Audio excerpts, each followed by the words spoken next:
Assalamualaikum warahmatullahi wabarakatuh. Perkenalkan, nama saya Sania Mutia dari Program Studi Ilmu Hukum dengan NIM 02011282429302. Baiklah, di sini saya akan menjelaskan materi mengenai bangsa dan negara. Let's go! Baiklah, yang pertama adalah pengertian bangsa dan negara, di mana pengertian bangsa sendiri adalah suatu kelompok masyarakat yang memiliki identitas yang sama seperti bahasa, budaya, sejarah, agama, suku, ras, dan tujuan. Bangsa sendiri berasal dari garis keturunan yang sama, sehingga mereka bisa membentuk suatu pemerintahan sendiri. Sedangkan pengertian negara adalah suatu badan atau organisasi tertinggi yang memiliki kewenangan untuk mengatur perihal hubungan masyarakat luas dan memiliki kewajiban untuk melindungi, mensejahterakan, serta mencerdaskan kehidupan bangsa.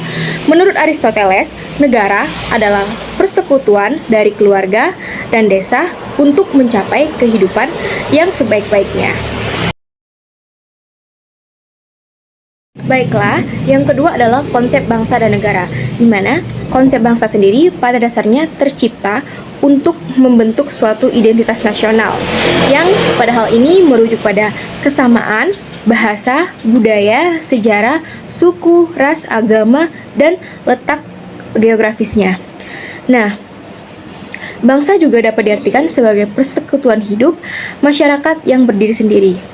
Konsep bangsa memiliki dua arti, yaitu dalam arti politis dan dalam arti sosiologis. Bangsa dalam arti politis adalah bangsa yang sudah bernegara dan tunduk pada kekuasaan negara. Sedangkan bangsa dalam arti sosiologis, persekutuan hidup masyarakat yang berdiri sendiri dan memiliki kesatuan ras, bahasa, agama, dan adat istiadat. Nah, dari sini dapat kita tarik kesimpulan bahwa konsep bangsa tercipta karena adanya suatu keinginan untuk membentuk suatu identitas nasional.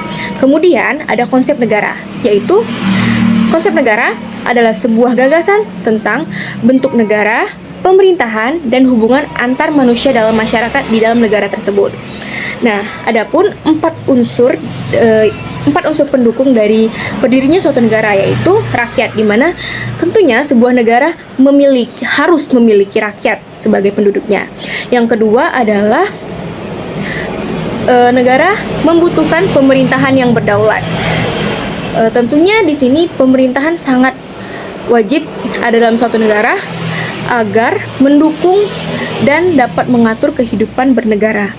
Yang ketiga adalah wilayah. Wilayah merupakan bagian penting karena suatu negara harus memiliki bagian atau tempat teritorial untuk berdiam atau tempat untuk ditinggali. Dan yang terakhir adalah pengakuan dari negara-negara lain. Nah, dengan adanya 4 unsur pendukung dari pembentuk negara tadi, maka akan melengkapi konsep dari negara itu sendiri. Kemudian, yang ketiga adalah bentuk pemerintahan dunia, di mana di sini terdapat 10 bentuk pemerintahan di dunia.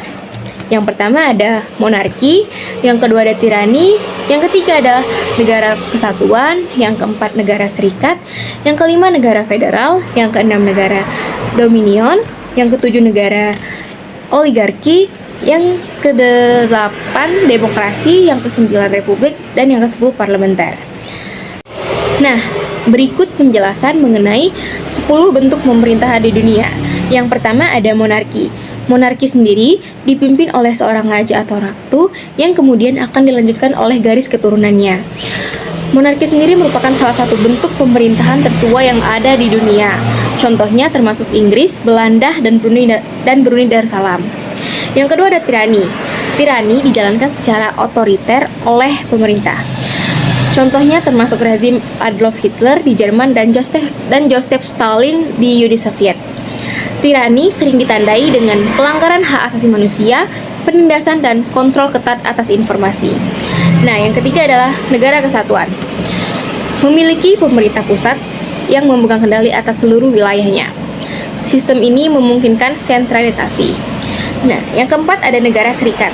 Negara serikat contohnya adalah Amerika Serikat, terbentuk dari gabungan beberapa negara bagian yang sebelumnya merdeka. Setiap negara bagian memiliki pemerintahan dan otonominya sendiri. Yang kelima ada negara federal. Negara federal seperti Australia dan Kanada, mirip dengan negara serikat. Namun, dengan pembagian kekuasaan yang lebih jelas antara pemerintahan federal dengan negara bagian-bagian lainnya. Sistem ini bertujuan untuk menyeimbangkan kepentingan nasional dan lokal, serta memberikan otonomi yang lebih besar bagi daerah atau bagi negara bagian-bagian tersebut. Yang keenam ada negara dominion. Negara dominion seperti Selandia Baru memiliki hubungan sejarah dengan Inggris dan mempertahankan sistem kerajaan Inggris. Selanjutnya adalah negara oligarki, di mana negara oligarki seperti Rusia pada masa Uni Soviet ditandai dengan kekuasaan yang terpusat di tangan kelompok kecil elit, seringkali terdiri dari para pengusaha atau pemimpin militer. Sistem ini rentan terhadap korupsi, nepotisme, dan kurangnya akuntabilitas terhadap rakyat. Yang kedelapan ada demokrasi, seperti di Indonesia, yaitu menjunjung tinggi kedaulatan rakyat, di mana rakyat memiliki hak dan kewajiban untuk pengambilan keputusan publik. Demokrasi dapat diwujudkan melalui berbagai sistem, seperti demokrasi langsung dan demokrasi perwakilan. Yang kesembilan ada republik. Bentuk pemerintahan di mana rakyat memilih kepala negaranya sendiri, yaitu presiden. Presiden dibantu oleh wakil presiden dan para menteri dalam menjalankan roda pemerintahannya. Sistem ini menekankan pada akuntabilitas pemimpin pada rakyat. Dan yang ke-10 adalah parlementer. Sistem parlementer ini seperti di Inggris dan Belanda memiliki raja atau ratu sebagai kepala negara seremonial, sedangkan perdana menteri dan kabinetnya memegang kekuasaan eksekutif. Parlemen memiliki peran penting dalam menjalankan atau menyusun undang-undang dan mengawasi kinerja pemerintahan. Baiklah, sekian penjelasan materi tentang bangsa dan negara dari saya. Saya akhiri, wabillahi taufiq wal hidayah. Wassalamualaikum warahmatullahi wabarakatuh. Sampai bertemu di video selanjutnya.